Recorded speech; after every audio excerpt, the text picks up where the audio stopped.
यहाँ हम English grammar को बिल्कुल सरल शब्दों और आसान तरीके से सीखते हैं।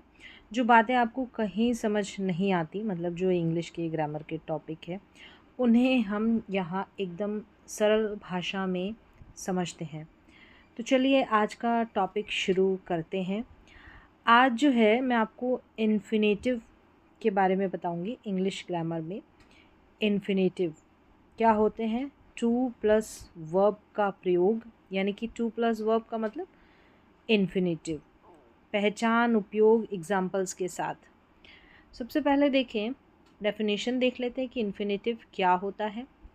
जब किसी वर्ब के पहले टू लगाया जाता है तो उसे इन्फिनेटिव कहते हैं। ये वर्ब है, इससे पहले टू लगा दिया तो ये इन्फिनेटिव है। एग्जाम्पल्स देखेंगे, जैसे to read, to write, to learn, to speak, यानी वर्ब से पहले टू लग गया तो ये इन्फिनेटिव है। अब इन्फिनेटिव का मीनिंग है कि हिंदी में इन्फिनेटिव का अर्थ अक्सर हिंदी में क्या मतलब होता है, करना, ठीक है, पढ़ना, लिखना, सीखना, बोलना आदि निकलता है। सबके पीछे ना लगा है तो इस तरीके से आप पहचान सकते हैं कि ये इन्फिनेटिव है। अगर देखो यहाँ पर रीड लगा है, रीड लिखा है, अगर टू नहीं लिखा रहेगा ना तो इस रीड का मतलब पढ़ो होगा, टू नहीं होगा तो इस राइट का मतलब लिखो होगा। लेकिन टू रीड टू राइट हो गया तो टू अगर ऐसे देखें हिंदी में तो टू का मतलब ना, ना ऐसे निकल रहा है, वर्ब से पहले लगाया। तो ये बस थोड़ा सा एक सरल भाषा में सीखने का तरीका है कि हिंदी मीडियम वाले अक्सर ऐसे ही देखते हैं, ठीक है, ना लग जाना। जैसे यहाँ पर एग्जाम्पल्स है, I want to learn English, मैं अंग्रेज़ी सीखना चाहता हूँ। शी लाइक्स टू सिंग, उसे गाना पसंद है। तो देखिए टू लर्न हो गया, टू सिंग हो गया, क्या है, टू लर्न सीखना, टू सिंग गाना, गा के आगे ना, सीख के आगे ना, इन्फिनेटिव। चलिए ये तो छोटा सा शॉर्ट सा इंट्रोडक्शन हो गया कि टू प्लस वर्ब की जो फॉर्म रहती है, वर्ब से पहले टू लग जाता है तो वो इन्फिनेटिव होता है। शॉर्ट तरीके से मैंने बताया। अब है कि इन्फिनेटिव के मुख्य फंक्शंस, उपयोग कहाँ हैं, कहाँ होते हैं। इन्फिनेटिव मुख्य रूप से 5 जगहों पर प्रयोग होता है। मतलब ये जो इन्फिनेटिव रहता है इसको कहाँ पर हम यूज़ करते हैं, फंक्शंस क्या है, तो 5 बताए हैं इसके फंक्शंस। मेन जो है सबसे पहले दे रखा है कि सब्जेक्ट, कर्ता के रूप में। जब टू प्लस वर्ब वाक्य की शुरुआत में आकर किसी काम को सब्जेक्ट बना दे, जब टू प्लस वर्ब वाक्य की शुरुआत में आकर किसी काम को सब्जेक्ट बना दे तो वहाँ पर इन्फिनेटिव का यूज़ होता है। जैसे कि to learn English is important, अंग्रेज़ी सीखना महत्वपूर्ण है। अब यहाँ पर पहले से कई लोगों को डाउट रहेगा, स्टूडेंट्स को, कि जैसे इन्फिनेटिव है और जिरंड है, दोनों का काम जो है नाउन का रहता है, तो इसमें जो कन्फ्यूज़न होगा वो लास्ट में मैं दूर कर दूँगी। फिर भी स्टार्टिंग में यहाँ पर मैं बता ही देती हूँ कि जैसे इन्फिनेटिव का काम भी नाउन का रहता है और जिरंड का काम भी नाउन का रहता है, तो ये तो एक कॉमन काम है। लेकिन जो इन्फिनेटिव रहता है वो एडजेक्टिव का काम भी करता है और एडवर्ब का काम भी करता है। ये थोड़े इसके एक्स्ट्रा यूजेस हो जाते हैं, तो इतना सा ये फ़र्क रहता है, ठीक है। और भी अभी आगे मैं बताऊंगी। तो यहाँ पर है कि सब्जेक्ट के रूप में, तो नाउन के जैसे ये काम कर रहा है ना, सब्जेक्ट ऑब्जेक्ट तो नाउन बनकर आता है, तो इन्फिनेटिव हमारा यहाँ पर नाउन है।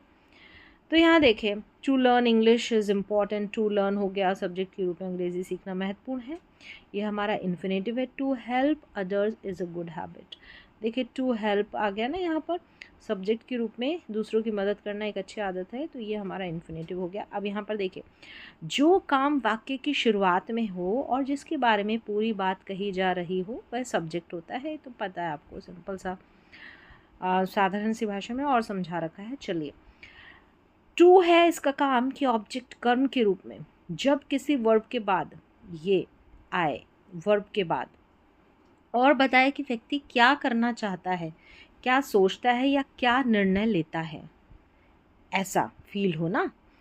जैसे कि आई वॉन्ट टू लर्न, तो व्यक्ति क्या करना चाहता है, क्या, मैं पढ़ना चाहता हूँ। She decided to join the, देखिए वर्ब है, वर्ब है वॉन्ट, यहाँ पर देखिए वॉन्ट है, वांट के आगे ये इन्फिनेटिव है। यहाँ पर यही तो बताया है कि जब किसी वर्ब के बाद टू प्लस वर्ब आए तो बताए कि व्यक्ति क्या करना चाहता है, क्या सोचता है, क्या निर्णय लेता है, ऐसा। तो यहाँ पर देखिए डिसाइडेड है, फिर यहाँ टू ज्वाइन आ गया।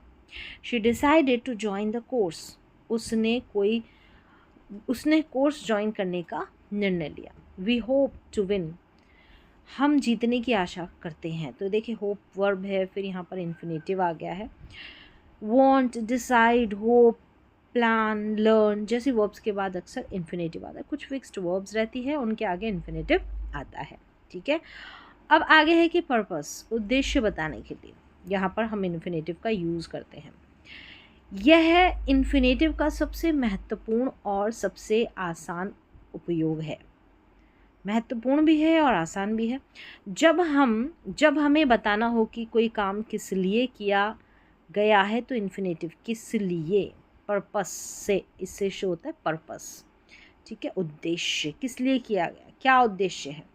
यदि अगर हिंदी में पहचान तो के लिए आ रहा तो अक्सर इन्फिनेटिव आएगा। जैसे कि यहाँ पर मैं सब्जियाँ खरीदने के लिए बाज़ार गया। ठीक है, के लिए, खरीदना तो टू बाय, खरीदने के लिए तो टू बाय। ठीक है, I went to the market to buy vegetables. Hindi में I went to the market, मैं गया कहाँ, बाज़ार। क्या पर्पस था, किस लिए गया, क्या उद्देश्य था, टू बाय वेजिटेबल्स। ठीक है, वह परीक्षा पास करने के लिए मेहनत से पढ़ती है तो she studies hard to pass the exam. तो वो कठिन मेहनत किस लिए करती है, टू पास द एग्ज़ाम। ठीक है, एग्ज़ाम को पास करने के लिए, तो टू पास यहाँ पर इन्फिनेटिव हो गया, उद्देश्य पर्पस शो हो रहा है। वह मुझसे मिलने के लिए आया, किस लिए आया, to meet me. He came here to meet me, देखिए यहाँ पर to meet, he came here to meet me, उद्देश्य पर्पस क्या था। तो ऐसे फीलिंग आए ना तो वहाँ पर भी इन्फिनेटिव। क्यों या किस लिए का उत्तर मिले, क्यों आया, किस लिए आया, ऐसा तो पर्पस वाला इन्फिनेटिव होता है। इससे हमको पता चल जाता है कि इन्फिनेटिव तो है, कौन सा वाला उपयोग है, पर्पस वाला। मैं बाज़ार क्यों गया, सब्जियां खरीदने के लिए। मैं मेहनत में से क्यों पढ़ता हूँ, किस लिए पढ़ता हूँ, परीक्षा पास करने के लिए। तो ये पर्पस वाला, उद्देश्य वाला इन्फिनेटिव होता है। नंबर 4 पर है एडजेक्टिव के रूप में, देखिए विशेषण के रूप में। तो ये वाला जो एडजेक्टिव वाला यूज़ है, ठीक है, एडवर्ब वाला यूज़ आएगा, ये हमारा जिरण नहीं करता है। जिरण तो नाउन का ही काम करता है। इसके अलावा देखा अभी आपने, ये जो है हमारा काम करता है इन्फिनेटिव। तो जब इन्फिनेटिव किसी नाउन के बारे में अतिरिक्त जानकारी देता है, अब नाउन के बारे में अतिरिक्त जानकारी एक और देता है। ठीक है, एक और नॉन फाइनाइट वर्ब है, आप बताइए मुझे कौन सी है। चलिए, जब इन्फिनेटिव किसी नाउन के बारे में अतिरिक्त जानकारी दे तो पहचान होती है कि नाउन फिर टू वर्ब, टू के साथ वर्ब आ जाएगी, यानी कि नाउन के बाद में इन्फिनेटिव। जैसे यहाँ पर है I have a lot of work, मेरे पास करने के लिए बहुत काम है। I have a lot of work to do. तो यहाँ पर देखिए ऑफ के बाद में यहाँ हमारा नाउन है, ये वर्क, और टू डू यहाँ पर इन्फिनेटिव है। क्या, जब इन्फिनेटिव किसी नाउन के बारे में अतिरिक्त जानकारी दे, नाउन क्या है, वर्क है, तो वर्क के बारे में अधिक जानकारी टू डू दे रहा है इन्फिनेटिव। और इसको डिटेल में अभी इजी तरीके से मैं बताऊंगी। इसके बाद में देखें, she needs a book to read, उसने पढ़ने के लिए किताब चाहिए उसे। तो यहाँ पर अ बुक, जो ये किताब है ना, टू रीड पढ़ने के लिए, किताब पढ़ने के लिए, काम करने के लिए, इस तरीके से एक ट्रिक से पहचान सकते हैं। तो बुक हमारा यहाँ पर नाउन है, नाउन के बारे में अतिरिक्त जानकारी दे रहा है, इन्फिनेटिव है एडजेक्टिव के रूप में। He has no time to waste, उसके पास बर्बाद करने के लिए समय नहीं है, समय नहीं है बर्बाद करने के लिए। तो टाइम यहाँ पर नाउन हो गया, नाउन के लिए, नाउन के बारे में एक्स्ट्रा इन्फॉर्मेशन दे रहा है, to work, to waste.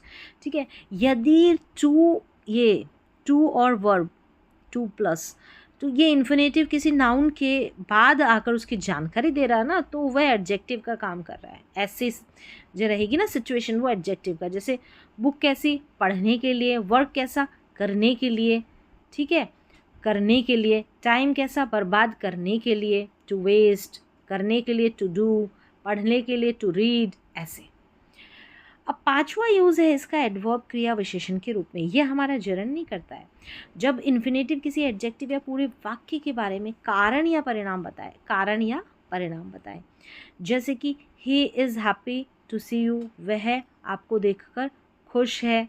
I am sorry to hear, to see, ये इन्फिनेटिव है एडवर्ब के रूप में, ठीक है।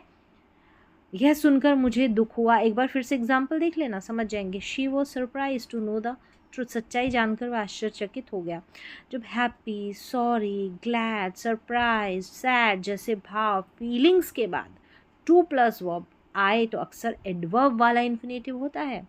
Happy, sorry, glad, surprise, sad ऐसे फीलिंग्स के साथ आता है ना, तो वो हमारा इन्फिनेटिव रहता है एडवर्ब वाला। वह खुश क्यों है, आपको देखकर, ठीक है। टू सी यू, मुझे दुख क्यों हुआ, यह सुनकर। टू हियर, वह आश्चर्यचकित क्यों हुई, सच्चाई जानकर, ऐसा। क्यों हुई, रीज़न के सेंस में। जिरंड और इन्फिनेटिव में अंतर देखें। जिरंड वर्ब में I N G, reading books is useful, किताबें पढ़ना उपयोगी है, ठीक है। इन्फिनेटिव में टू प्लस वर्ब आ जाएगी, ये वाला, ठीक है, वर्ब की फर्स्ट फॉर्म में आएगी, तो इस तरीके से। और ये जिरंड है ना, इसका काम सिर्फ नाउन का ही रहता है, नाउन के सेंस में सब्जेक्ट और ऑब्जेक्ट बनकर आता है। लेकिन इन्फिनेटिव अभी आपने देखा कितने सारे काम किए, एडजेक्टिव का भी किया, एडवर्ब का भी किया। अब इन्फिनेटिव की पहचान, यदि टू प्लस वर्ब ये बता ही दिया, V1 हो तो वह, या फिर वर्ब वह नाउन, एडजेक्टिव, एडवर्ब का काम कर रहा हो। कौन, इन्फिनेटिव, नाउन, एडजेक्टिव या एडवर्ब। देखिए जिरंड तो हमारा यही काम करता है, लेकिन ये तो तीनों काम करता है। कौन, इन्फिनेटिव, तो वह इन्फिनेटिव है, ठीक है। ये इस तरीके से पहचान सकते हैं। अब रिवीजन में शॉर्ट में दे रखा है कि इन्फिनेटिव के 5 मुख्य उपयोग है। सब्जेक्ट, यहाँ पर देखिए, subject, object, purpose, adjective, adverb. To learn English is important, I want to learn English, एक बार आप खुद से देख लेना, ये अभी मैंने बताया ना, उसको शॉर्ट में लिखा गया है। तो यहाँ पर देखिए टू लर्न ऑब्जेक्ट के सेंस में, purpose I study to learn, ठीक है, I study to learn English, study करता हूँ तो क्या उद्देश्य है। Adjective I need a book, यहाँ पर देखिए एडजेक्टिव, यहाँ पर कोई ना कोई क्या रहेगी, नाउन आएगी और उसके बारे में एक्स्ट्रा इन्फॉर्मेशन दे रहा है, ये हमारा इन्फिनेटिव एडजेक्टिव के रूप में। एडवर्ब आई एम हैप्पी, कुछ फीलिंग्स बताई थी, भाव बताए थे ना, फीलिंग, तो वहाँ पर उसके बाद में इन्फिनेटिव आता है हैप्पी के बाद में, जैसे यहाँ पर आया है। तो इस तरीके से आप याद रख सकते हैं। पर्पस, प्लान, डिज़ायर, रीज़न और फीलिंग बताने के लिए इन्फिनेटिव का सबसे अधिक प्रयोग किया जाता है। Purpose, plan, desire, reason, feeling, ठीक है। पर्पस, प्लान, डिज़ायर, रीज़न और फीलिंग। तो चलिए, ये जो आज का हमारा लेसन था इंग्लिश ग्रामर का, इन्फिनेटिव का, यहाँ पर कंप्लीट हुआ है। तो अगर आपको समझ में आया है कुछ भी, मुझे तो उम्मीद है कि आपको समझ में आया होगा। बहुत सिंपल तरीके से यहाँ पर मैंने समझाया है।